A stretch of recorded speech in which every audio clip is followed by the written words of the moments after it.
yang akan menyembuhkan kami, yang akan membawa kami untuk terus melihat bahwa di dalam Engkau selalu ada pengharapan, di dalam Engkau selalu ada jalan keluar, di dalam Engkau selalu ada mujizat ya Allah. Terima kasih Tuhan. Terpuji bagi nama-Mu, seluruh waktu ini kami dedikasikan ke dalam tangan Tuhan. Dalam berkat nama Tuhan Yesus, firman yang hidup itu, kami berdoa dan kami siapkan hati kami. Haleluya, yang siap diberkati Tuhan sama-sama berkata, amin. Baik, shalom Bapak Ibu Saudara yang diberkati Tuhan. Apa kabar saudara? Luar biasa tentunya, dan kita tidak menjadi orang-orang yang biasa di luar untuk melakukan hal-hal yang tidak benar. Amin. Bapak Ibu Saudara yang dikasihi dan diberkati oleh Tuhan, kita bersyukur di penghujung daripada bulan ini kita masih sehat dan baik-baik saja. Sekalipun ada begitu banyak perasaan yang menggelisahkan hidup saudara dan saya, ada hal-hal yang sepertinya tidak membawa lagi kepastian dalam hidup ini. Tetapi satu kata yang saya mau katakan, bahwa di dalam Kristus selalu ada kepastian, di dalam Kristus selalu ada pengharapan, dan di dalam Kristus selalu ada solusi yang terbaik yang akan saudara dan saya temui dalam hari-hari hidup kita, dalam pengiringan kita akan Tuhan. Baik Bapak Ibu Saudara, kali ini kita akan belajar kebenaran firman Tuhan yang saya kutip dari Injil Matius pasalnya yang ke-8, ayatnya yang ke-5 sampai dengan ayatnya yang ke-13. Perikopnya adalah Yesus menyembuhkan hamba seorang perwira di Kapernaum. Sekali lagi, Injil Matius pasalnya yang ke-8 ayat 5 sampai dengan ayatnya yang ke-13. Saya suka kalau kita membacanya secara silih berganti. Saya akan membaca ayatnya yang ganjil, Bapak Ibu Saudara akan membacanya dalam ayatnya yang genap. Demikian firman Tuhan. Ketika Yesus masuk ke Kapernaum, datanglah seorang perwira mendapatkan dia dan memohon kepadanya,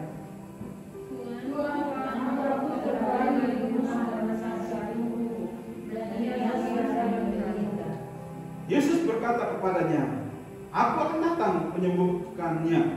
Tetapi perwira itu katanya, Tuhan, aku tidak layak tinggal di dalam rumahmu. Katakan saja kata-kata, maka hamba itu akan sembuh. Sebab aku sendiri seorang bawahan, dan di bawahku ada pula prajurit. Jika aku berkata kepada salah seorang prajurit itu, pergi, maka ia pergi. Dan kepada seorang lagi, datang, maka ia datang. Ataupun kepada hambaku, kerjakanlah ini, maka ia mengerjakannya. Setelah Yesus mendengar hal itu, heranlah dia dan berkata kepada mereka yang mengikutinya, aku berkata kepadamu, sesungguhnya iman sebesar ini tidak pernah aku jumpa daripada seorang pun di antara orang lain. Aku berkata kepadamu, banyak orang akan datang dari timur dan barat dan duduk makan bersama-sama dengan Allah, dengan Abraham, Ishak dan Yakub di dalam kerajaan surga. Sedangkan anak-anak kerajaan itu akan dicampakkan ke dalam kerajaan yang bangga. Di sana akan terdapat ratapan dan kambing. Lalu Yesus berkata kepada perwira itu,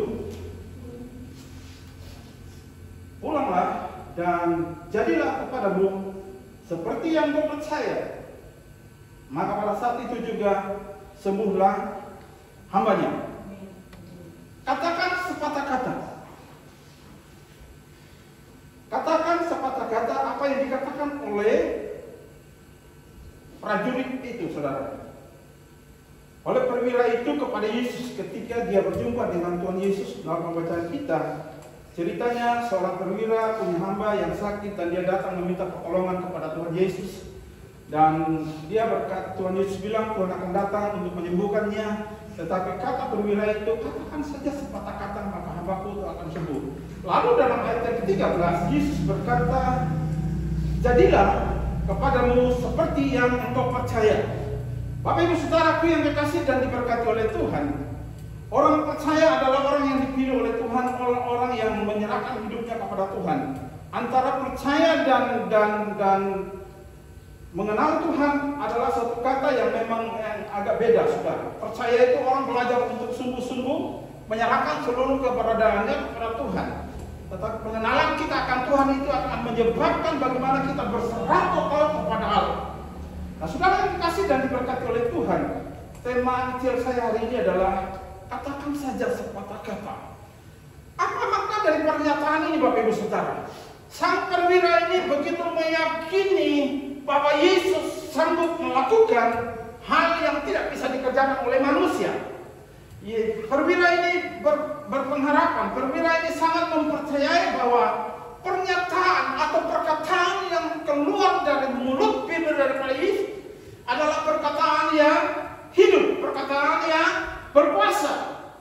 Mengapa demikian Bapak Ibu Saudara? Kalau kita lihat kembali dalam kisah penciptaan itu, Allah setiap kali Allah mau menciptakan, dia hanya berkata, dia hanya berfirman. Nah itulah sebabnya kita harus percaya dan mempercayai bahwa firman Tuhan itu adalah hidup, dan dia akan bekerja bergerak di dalam kehidupan setiap orang yang percaya dan berharap kepada Tuhan. Yang menjadi pertanyaan bagi Bapak Ibu Saudara dan saya hari ini adalah bahwa sudah sekian lama kita menjadi orang percaya. Sejak kecil mungkin, bahkan bisa jadi waktu kita lahir, pusat kita itu dipotong dengan kulit Alkitab, karena saking tajamnya, karena Alkitab itu jarang dibaca, ya kan, karena kita rawat baik-baik sampai masih bisa untuk melakukan pemotongan pusat itu dengan kulit Alkitab, saudara. Yang menjadi persoalan bagi saudara dan saya adalah bukan sudah berapa lama kita menjadi orang percaya, bukan sudah berapa lama kita menjadi mengikut Tuhan, akan tetapi yang menentukan dalam perjalanan hidup kita hari-hari ini adalah langkah akhir daripada saudara dan saya. Mengapa demikian Bapak Ibu Saudara? Karena dalam perjalanan hidup ini bisa jadi orang menyangkal Tuhan. Jangankan saudara dan saya yang menjadi orang percaya, ya. Bahkan ada hamba Tuhan yang juga menyangkal Tuhan, yang sudah jadi pendeta tapi menyangkal Tuhan, ya, yang murtad dan meninggalkan Tuhan.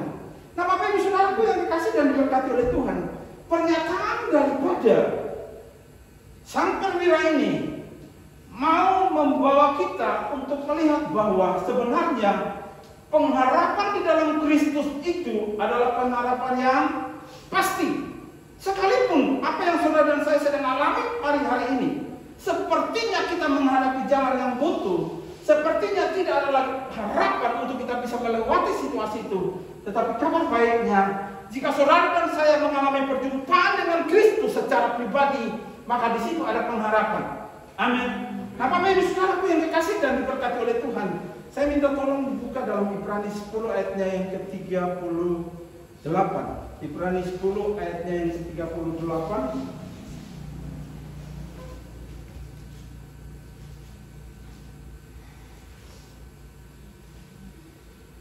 Ibrani 10 ayat yang ke-38. Sudah?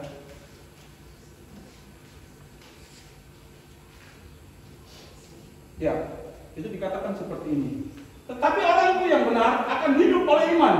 Dan apabila ia mengundurkan diri, maka aku tidak berkenan kepadanya. Nah, Bapak Ibu Saudaraku yang dikasih dan diberkati oleh Tuhan, orang benar itu harus hidup dengan iman. Iman itu berbicara tentang pengharapan. Iman itu berbicara tentang sesuatu yang kita tidak lihat, tapi kita percaya kita akan mendapatkannya. Ibrani 11 ayat yang pertama, iman adalah dasar dari segala sesuatu yang kita harapkan dan bukti daripada segala sesuatu yang tidak kita lihat. Orang percaya, Bapak Ibu Saudara yang kasih dan diberkati oleh Tuhan, kita melihat sang perwira ini begitu meyakini apa yang dikatakan oleh Yesus, jadi maka jadi. Waktu Allah menciptakan dunia ini dengan segala isinya, Allah hanya berkata, jadi maka jadi. Kalau saudara tidak yakin, saudara bisa buka kembali di dalam kitab Kejadian itu, Bapak Ibu Saudara.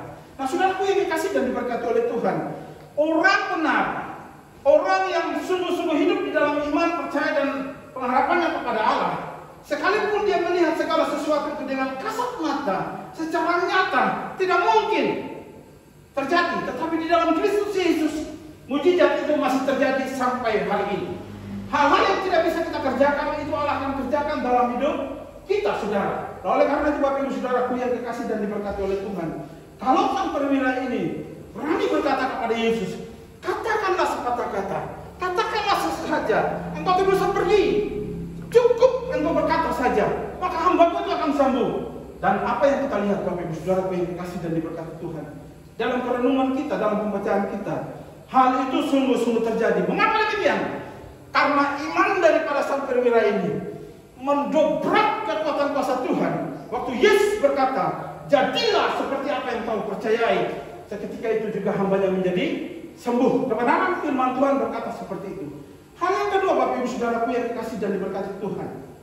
Hal yang kedua yang harus kita perhatikan hari-hari ini adalah kita belajar percaya kepada Tuhan. Amsal 3 ayat yang ke-5 dikatakan, percayakanlah hidupmu kepada Tuhan. Jangan bersandar kepada kekuatan kita, tetapi mari kita belajar untuk bersandar kepada kekuatan dan pertolongan daripada Allah itu.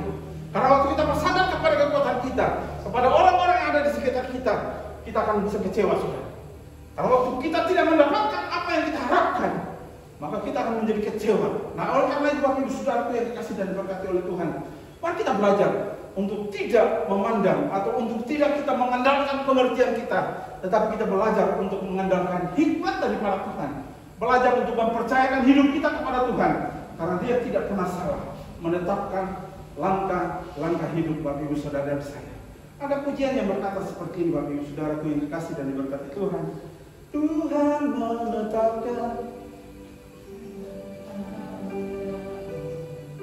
yang hidupnya berkenan kepadanya.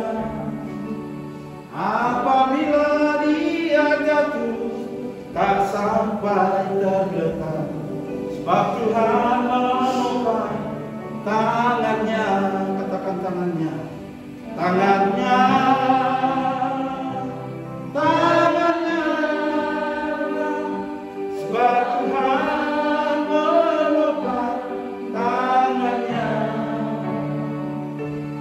Apabila dia jatuh, tak sampai tergeletak, sebab Tuhan menopang tangannya. Apapun yang saudara dan saya alami hari ini, jangan pernah ragu, jangan pernah bimbang. Ada tangan yang saudara tidak lihat, tetapi Dia menopang kehidupan saudara dan saya. Kata firman Tuhan, sekalipun saudara dan saya jatuh, tapi tidak akan pernah sampai tergeletak, karena tangan Allah yang akan mengangkat kehidupan saudara dan saya kembali untuk menjadi orang-orang yang belajar untuk bersandar dan percaya sungguh kepada Tuhan. Amin. Nah, Bapak Ibu Saudaraku yang dikasih dan diberkati oleh Tuhan, hal yang ketiga yang harus kita perhatikan bersama, Roma 4 ayat yang ke-18. Roma 4 ayat yang ke-18. Untuk kita bisa berkata seperti sang perwira kepada Kristus Yesus, katakanlah sepatah kata, maka hamba-Ku itu akan sembuh. Apa yang saudara sedang harapkan terjadi dalam hidupmu hari-hari ini? Yesus hanya mau melihat iman. Yesus berkata kepada para muridnya ketika itu, iman sebesar ini tidak pernah kutemukan dalam kehidupan orang Israel.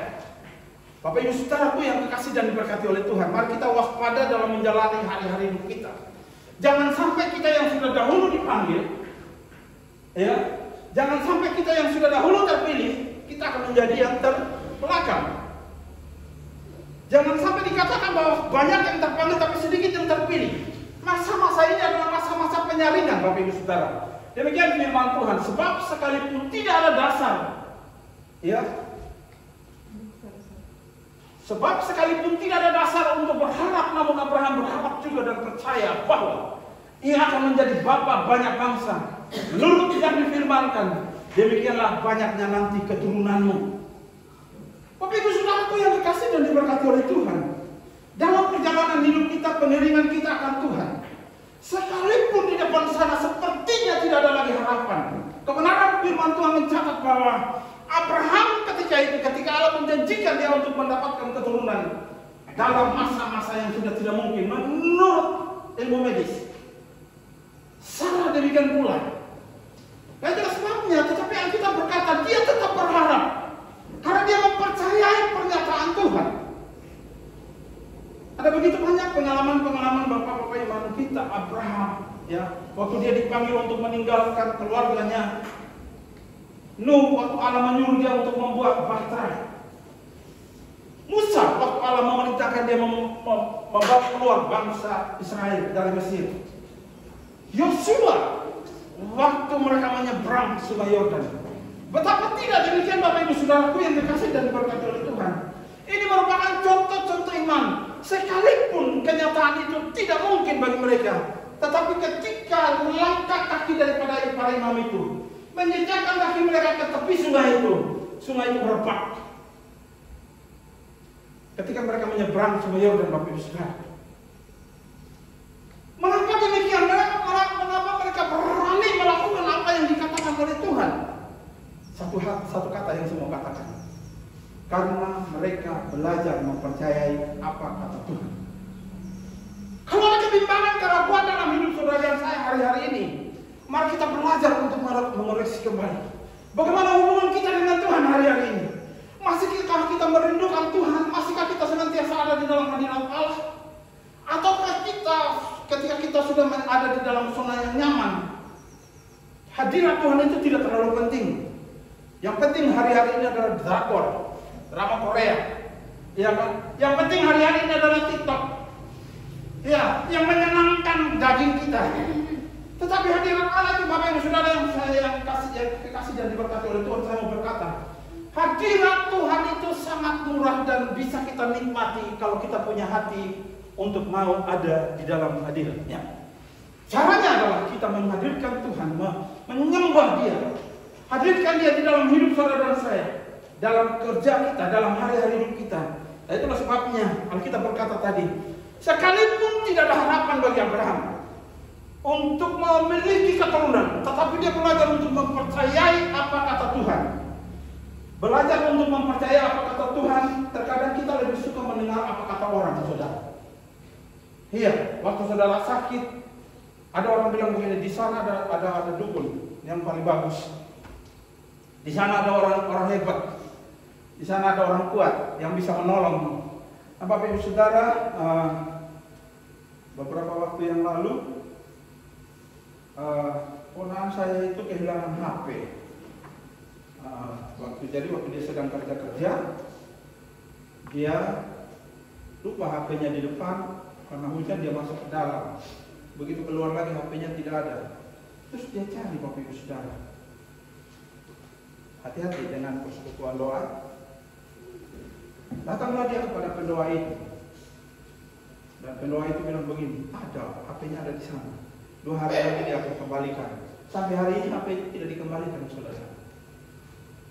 Terkadang kita lebih suka mendengar apa kata orang daripada kata Tuhan.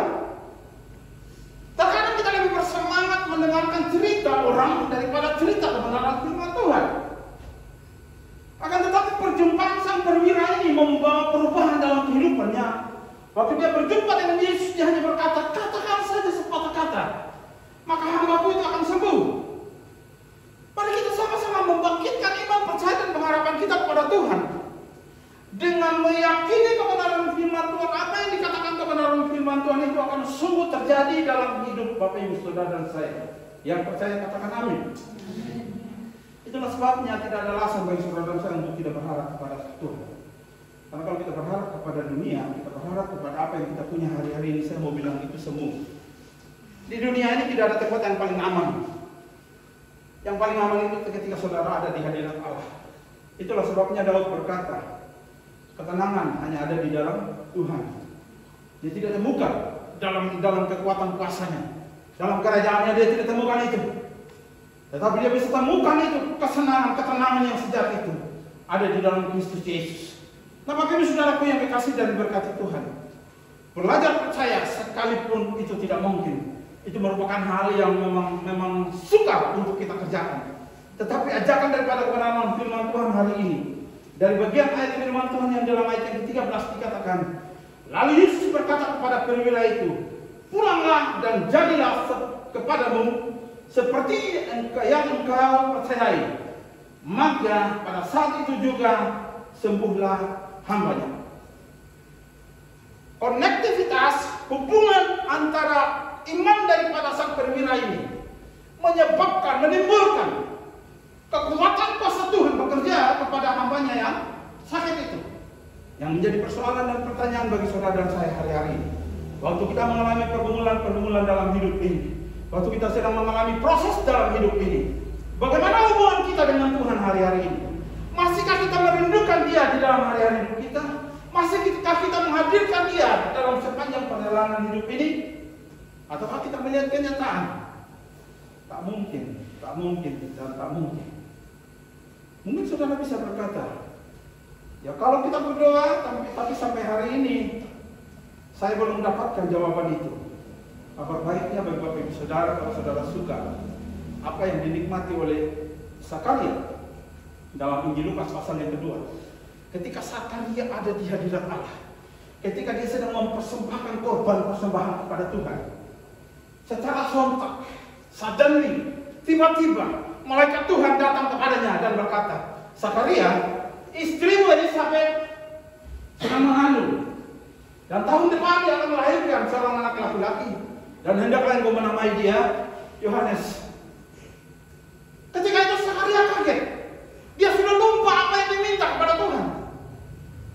Ya, dia berharap waktu masa mudanya dia punya anak. Terkadang kita mau saudaraku yang dikasih dan diberkati Tuhan, hal-hal yang instan itu terjadi. Waktu kita minta saat ini itu pun harus terjadi saat ini. Tetapi mari kita belajar untuk berjalan di dalam waktunya Tuhan, berjalan di dalam kairosnya Allah. Karena yang saya percayai bahwa Tuhan tidak pernah terlalu cepat untuk menjawab doa saudara dan saya. Dia tidak pernah terlambat, tetapi dia selalu menjawab itu tepat pada waktunya. Itulah sebabnya Bapak Ibu Saudaraku yang dikasih dan diberkati oleh Tuhan. Waktu Zakaria tidak mempercayai pernyataan daripada malaikat Jibril ketika itu. Ada hal yang Tuhan kerjakan, ada hal yang Tuhan lakukan supaya mulut daripada Zakaria ini, ya, supaya mulut daripada Zakaria ini tidak keluar cemooh. Katanya ikut Tuhan, katanya menyembah Tuhan, katanya rajin beribadah, suka menabur. Tapi sampai hari ini saya sebagai imam yang senantiasa mempersembahkan korban bakaran kepada Allah, saya belum mendapatkan sesuatu yang saya rindukan. Tuhan membuat dia bisu, saudara. Supaya apa? Kita tidak protes terhadap Tuhan. Supaya apa? Kita tetap berjalan di dalam waktunya Tuhan. Izinkan Tuhan bekerja dalam hidup saudara dan saya sesuai dengan apa yang direncanakannya dalam hidup saudara dan saya. Bapak Ibu Saudaraku yang dikasih dan diberkati Tuhan, percaya sekalipun belum nyata, ini merupakan peperangan dalam pikiran saudara dan saya. Abraham mengalami itu, ya. Nuh melakukan apa yang dikehendaki oleh Allah. Dia melakukan saja. Biasanya orang membuat bahtera itu harus di kapal itu di pinggir pantai atau di pinggir sungai supaya gampang. Tetapi ketika itu tidak, hal yang berlawanan. Terkadang memang firman Tuhan itu paradoks, selalu bertentangan dengan keadaan kita, bertentangan dengan pikiran kita. Itulah sebabnya saya selalu katakan, jangan mengukur kebenaran firman Tuhan itu dengan akal kita, tetapi biarlah kebenaran firman Tuhan itu yang menguasai hati dan pikiran kita. Disitulah kita belajar untuk merendahkan diri. Bapak Ibu Saudara yang dikasih dan diberkati Tuhan, kalau sang perwira dapat berkata kepada Tuhan, katakanlah sepatah kata, hari ini apa yang menjadi pergumulan saudara dan saya? Ya, hari ini apa yang menjadi pergumulan saudara dan saya? Dalam ayat yang ke-13 saya baca sekali lagi. Lalu Yesus berkata kepada perwira itu, pulanglah dan jadilah kepadamu seperti yang engkau percayai. Apa yang sedang saudara doakan hari-hari ini? Percayalah itu bahwa Tuhan akan kerjakan dalam hidupmu. Apa yang sedang saudara nantikan Tuhan kerjakan dalam hari-hari hidupmu. Berjalanlah seturut dengan waktu daripada Allah itu. Dan kita akan melihat kemuliaan Tuhan terjadi dalam hari-hari hidup kita. Belajarlah untuk mempercayai sekalipun kenyataan itu belum saudara dan saya nikmati. Tetapi janji Tuhan itulah adalah ya dan amin. Karena apa? Janji Tuhan itu seperti emas yang dimurnikan, 7 kali dimurnikan dalam damai peliburan. Dan itu ketika terjadi saudara, maka akan nampak emas yang luar biasa, emas yang betul-betul karatnya itu 24 atau 28, terserah saudara mau menerjemahkannya. Saudara akan keluar menjadi orang-orang yang lebih daripada pemenang itu sendiri ketika kita hidup dan belajar mengenal Tuhan. Percaya apa kata Tuhan, percaya apa kata kebenaran firman Tuhan, dan dia akan bekerja dalam hidup saudara dan saya. Amin buat firman Tuhan.